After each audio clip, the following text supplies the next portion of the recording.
Merci de ne pas trop me taper au Congrès.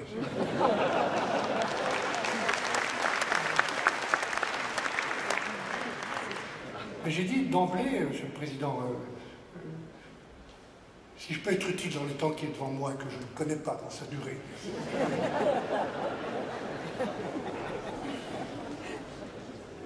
C'est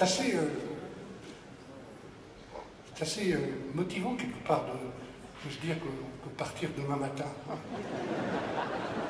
Et de se dire que c'est pas sûr. Et que ça peut durer 2 ans et demi. En tout cas, c'est l'horizon normal qui est devant moi. Et qu'en 2 ans et demi, si on est sérieux, si on ne fait pas d'esbrouffe, si on dit la vérité, si on est méthodique, les gens qui me connaissent savent que je suis très sérieux. Enfin, un peu trop sérieux, pas très marrant en tout cas, mais assez méthodique. Et que j'attache, Monsieur le Président, Monsieur le Vice-président, autant, sinon plus d'importance à l'effet de suivi qu'aux effets d'annonce.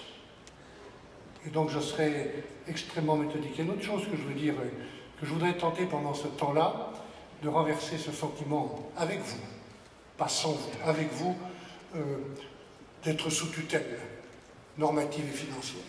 Je voudrais renverser cette tendance qui ferait que les collectivités que vous représentez, je pense aussi aux départements dans lesquels je m'exprimais la semaine dernière, ont le sentiment d'être venus au fil du temps, malgré la décentralisation, ou l'esprit de la décentralisation, d'être devenus de véritables sous-traitants de l'État.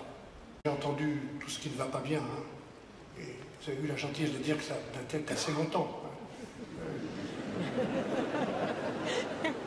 Moi, je suis là depuis 2 mois et demi.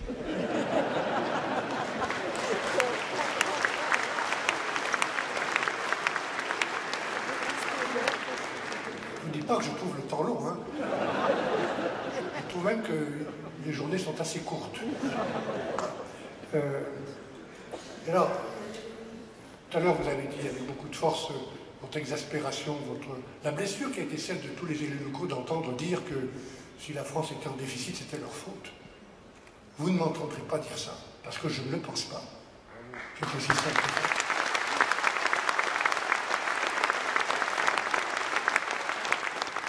Je ne vous dis pas mon sentiment personnel, parce que ça n'intéresse pas grand monde, mais lorsque j'ai entendu de hauts responsables, un Premier ministre ou ministre, dire que le déficit de la France était la faute du gouvernement actuel. Hein. Quand on est Premier ministre, utiliser les outils qu'on a entre les mains. D'abord des valeurs, des convictions, des idées, et puis des lois, un budget, qui est celui de tous les contribuables, qui votent pour vous, qui ne votent pas pour vous, naturellement. Qu'est-ce qu'on fait avec tout ça? On doit créer du progrès collectif.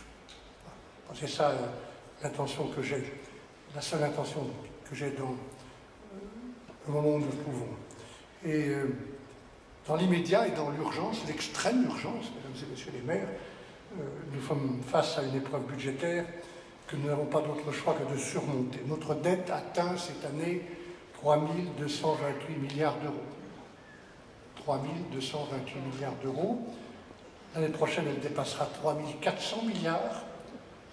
Et la charge de cette dette, vous savez, le prix des intérêts, elle devrait être de 60 milliards cette année. Un peu moins que le budget de l'éducation et un peu plus que le budget de la défense. Moi, je pense, peut-être naïvement, que cet argent serait beaucoup mieux dépensé autrement, dans l'éducation, dans la sécurité, dans l'équipement, dans le partenariat avec les communes. Ça fait 870 € par an à payer pour les intérêts par Français. C'est-à-dire qu'on ait 1 mois de vie ou 80 ans, on doit payer 870 € chacun par an pour les intérêts de la dette. Et si nous voulons relever les défis qui sont devant nous, si nous voulons simplement que notre pays reste souverain, alors nous devons réduire ce déficit et cette dette.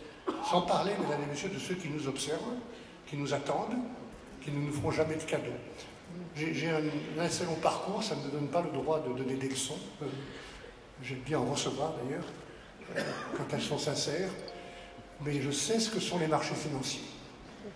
Parce que pendant 5 ans, j'ai été vice-président de la Commission européenne chargée de la régulation des marchés financiers. C'était en plein cœur de la crise, 2010-2014. qui a failli emporter la Grèce et qui a détruit en Europe, chez nous, partout, des millions d'emplois. Je recommande de ne pas avoir la mémoire courte et de faire attention à la crédibilité de notre pays, la crédibilité de sa signature, et ça passe par la réduction de la dette au-delà des questions de souveraineté et de désendettement qui intéressent tous les Français.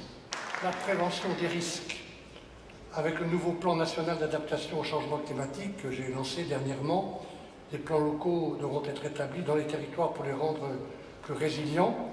En la matière, on voit bien, on sait bien, mesdames et messieurs les maires, que les besoins dans la vallée de l'Aude ne sont pas les mêmes que les besoins dans la vallée de la Vésubie. Les maires, ce que je sais, c'est que les maires sont toujours en première ligne dans des situations de crise, que ce soit des crises sanitaires, on l'a vu avec le Covid, ou des crises climatiques. Et je sais aussi, j'ai appris partout, y compris au niveau européen, que prévenir coûte moins cher que réparer.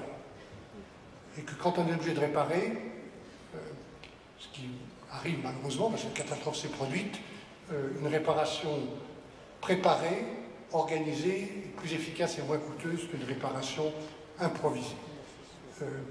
Moi je pense que les maires sont les mieux placés, en lien avec l'autorité préfectorale, pour ce travail de prévention, qui passe aussi par des exercices réguliers avec la protection civile, les sapeurs-pompiers, les citoyens, ne pas avoir la mémoire courte. Et je vais enfin ouvrir, en regardant ce qui s'est passé depuis quelques mois, un chantier difficile, celui de l'assurance et de la réassurance des biens publics de vos collectivités pour faire face à l'augmentation, à la fréquence, à la violence des crises.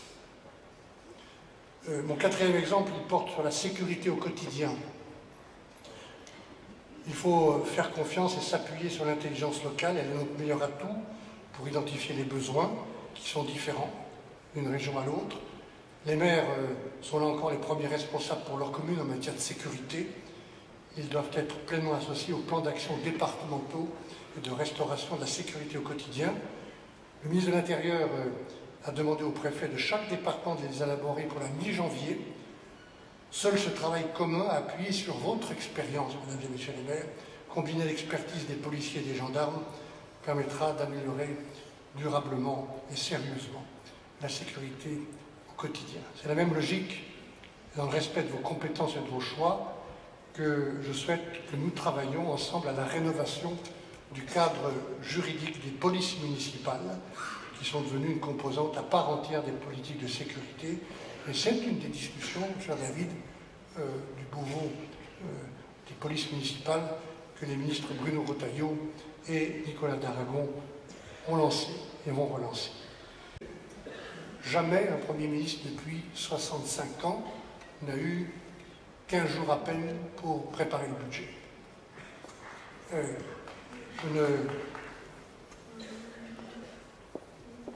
Je dis simplement la vérité. Et donc ce budget, il n'est pas parfait. Il comporte parfois des injustices ou des points qu'il faut revoir. Je ne pointerai pas les collectivités du doigt. C'est d'abord à l'État d'assumer la responsabilité du déficit actuel. Et nous le faisons nous-mêmes en faisant plus de 20 milliards d'euros d'économies sur les dépenses en 2025, ce qui est massif, qui nous oblige à réduire certaines actions, là où encore nous l'assumons. Cher David, j'ai bon espoir qu'en réduisant ce budget public, et en regardant aussi d'assez près tous ces opérateurs que vous avez ciblés tout à l'heure, et qui souvent font un travail utile, cela conduise dans une période où l'argent public sera moins abondant, à s'efforcer de mieux le gérer. Et moi je pense que l'on peut faire mieux avec moins d'argent dans beaucoup d'administrations publiques, en donnant de la productivité aux services publics et en les assumant de manière plus efficace. Vous le savez aussi, les citoyens les plus aisés, les entreprises bénéficiaires participeront à cet effort. Et enfin, nous avons pris la décision de demander un effort, j'espère le plus juste possible, aux mesures d'économie en fonction de la capacité contributive des collectivités.